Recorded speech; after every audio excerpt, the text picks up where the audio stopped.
Of KCAT News, Emma Seville has the recap on the pep assembly last week. The Critic is back this week with Trent talking about the movie Joker. Gabe's got another GGR. And lastly, Andrew Gibson caught up with the fall homecoming king and queen. I'm Caleb Perkins, and KCAT News starts right now.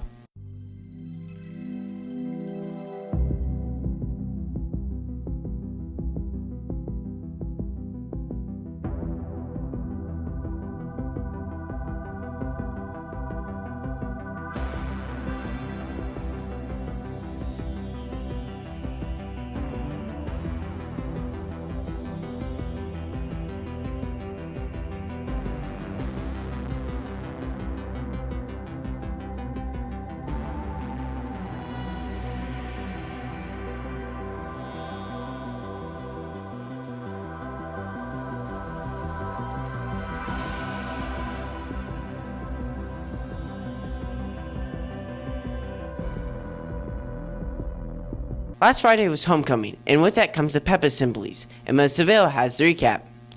Thanks, Caleb. On October 18th was the homecoming traveling pep assembly and the pep assembly down at the football field. The traveling pep assembly went to the middle school, grade school, Munson, and even the Villa Maria. During the traveling pep assembly, cheerleaders and KCAT performed together, and then color guard and drumline performed, as well as introductions to the 8 homecoming candidates that ended with a chant in the alma mater. Once it was over, the pep assembly at the football field began. The KCATs and cheerleaders did the routine, and the same goes for drumline. While out on the field, band and color guard joined together to perform a Michael Jackson medley, including Beat It, I'll Be There, and Thriller, including a solo by Shelton Lauterball. In between each performance were 7 class games and the annual homecoming candidate games. The winners were Karsten Nolan and Tanner Nelson. To conclude the day, Jackson Young led a rowdy crowd chant and closed with the alma mater. Emma Seville, KCAT News. Gabe's got another GGR talking about the end of the regular season for most fall sports.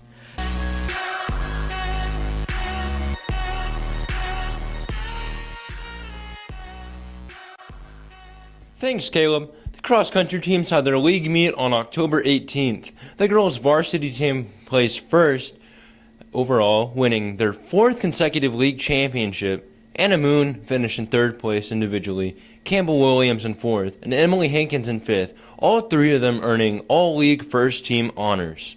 It's honestly it's exciting because it's like my first year doing this, and so I didn't think I'd be able to do that. Really good. I'm really proud of my girls. We ran really good at circle and just really tried our best. And it was no surprise to them that they won league once again. We were really hoping for it, because the girls, my grade, ever since 7th grade, we've got the league title, so we were really nervous, and we just had to make sure we got it. So I would say yes. But Rose Hill was really good also, and we had to really fight for it this year. Then Josie Russell finished in 8th, and Caitlin Frieden followed right behind her. Both Josie and Caitlin earned all-league second-team honors.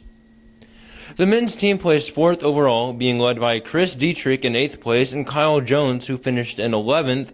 Both Chris and Kyle earned all-league second-team honors. Well, it feels really amazing because it's my first year, and I ran in my 8th and 7th grade year, but since I'm a freshman and I'm running against bigger competition, I'm really happy that I managed to do this well at league, and I hope I get better as the years go by.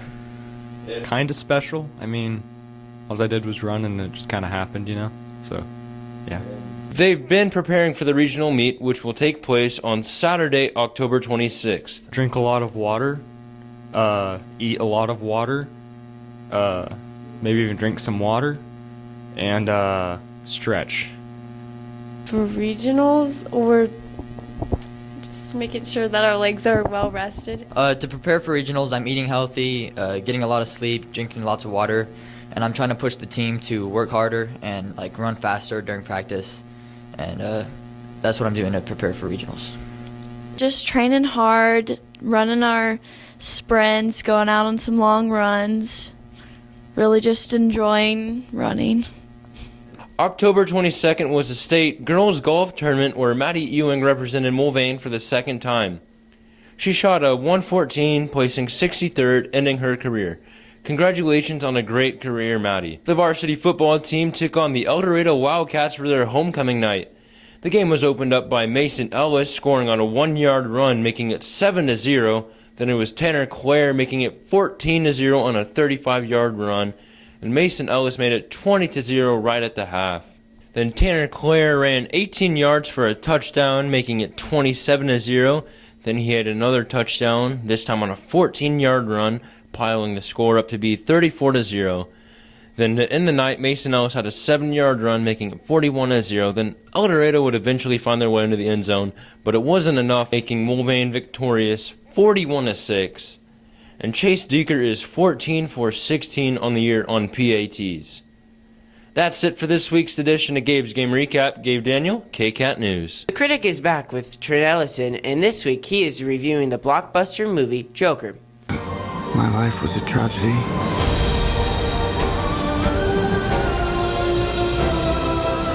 But now I realize it's a comedy. Hello, and welcome back to another episode of The Critic. I'm your host, Trenton Ellison. Today, I will be talking about the recent release of Joker. This is the 5th live-action incarnation of the Joker after Cesar Romero, Jack Nicholson, Heath Ledger, and Jared Leto, starring Joaquin Phoenix as the Joker. It follows the story of Arthur Fleck, a mentally ill person who is struggling as a poor person in the city of Gotham. Arthur, does it help to have someone to talk to?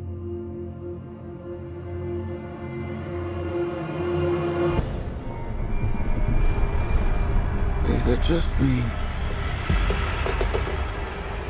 Or is it getting crazier out there? In this story, we get to see how the rich people are basically just jerks who spit on the poor and mentally ill.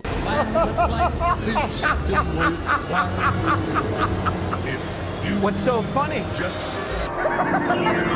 And in the story, it conveys to this point that poor people are treated like they're clowns and how the rich people can sometimes be jerks. It goes on to point out different things in our society, like how people can be made fun of, but we never understand their point of view. Someone who hides behind a mask.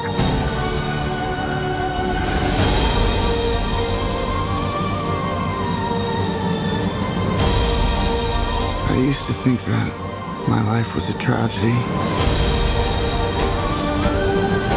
For Arthur's case, Arthur is unable to get the medications for his mental illness, and we get to see him progress into as he gets more crazy and crazier as the story goes on. Gotham's lost its way. Now, it does paint a good picture, but definitely shows a really good thing, and I think Joaquin Phoenix definitely plays his part in this movie. Overall, this movie, I'd rate it a 8 out of 10 Joker cards. Now, this was a great movie, fantastic, one of the best movies of this year. It is rated R for good reasons. It paints the picture of our society today. I would definitely recommend this movie. That's all for today. Trenton Ellison, KCAT News.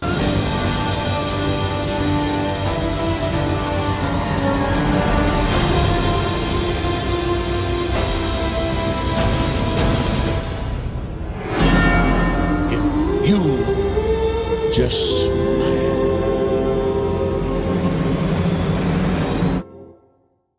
Lastly, Andrew sat down with the homecoming king and queen to talk about their experience.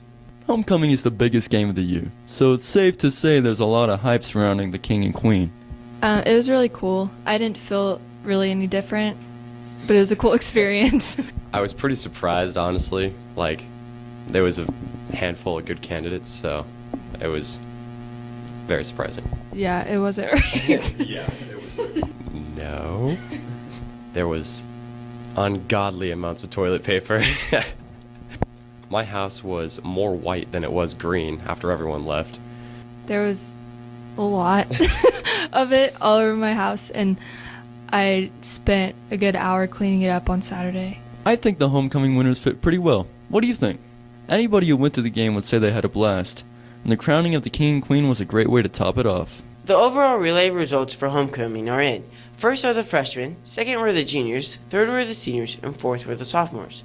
The overall total points for the MVC is seniors have 100 points, juniors have 60 points, sophomores have 75 points, and freshmen have 90 points. That's all for this week of KCAT News. Make sure to come to senior night this Friday for the football game as they take on Wellington. Signing off for now is Caleb Perkins. Thanks for watching KCAT.